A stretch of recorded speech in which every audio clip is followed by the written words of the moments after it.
Bonjour à tous, allez c'est lundi, nouvelle semaine, nouveau lundi inspi. La question qu'on m'a posée aujourd'hui concerne plus particulièrement les sportifs.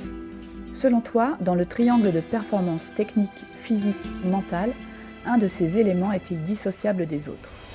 Déjà, j'avoue, je suis hyper contente de voir que le mental fait partie du triangle de performance. Oh, je charrie un peu, mais c'est vrai qu'on a tendance à oublier le mental dans le socle de performance. On parle de technique, de tactique et de physique, et peu du mental. Bon, c'est vrai, heureusement aujourd'hui en France, les choses évoluent, et c'est de moins en moins le cas. Alors ces 4 compétences du socle de performance sont-elles dissociables? Oui, bien sûr, tu peux les travailler séparément. D'un côté, tu bosses ton physique, d'un autre, tu travailles la technique spécifique de ton sport, d'un autre, tu analyses des vidéos et tu lis des livres pour travailler la tactique, et enfin, tu travailles ton mental.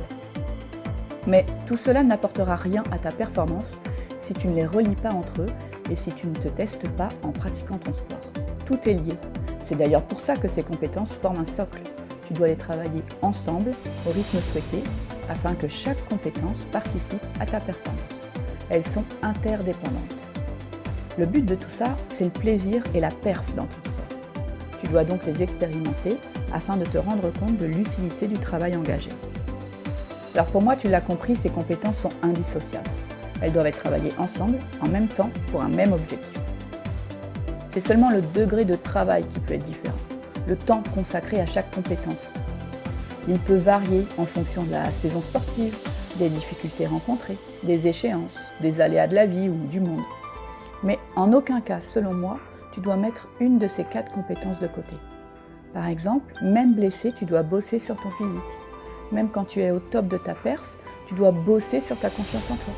Même quand tu réussis le geste parfait, tu dois continuer à le bosser.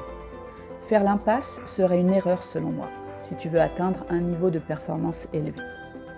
La répétition et la régularité comme grande prêtresse de ta performance. Travaille ton socle de performance, garde la notion de plaisir dans ta pratique et expérimente le flou. T'entends, non ?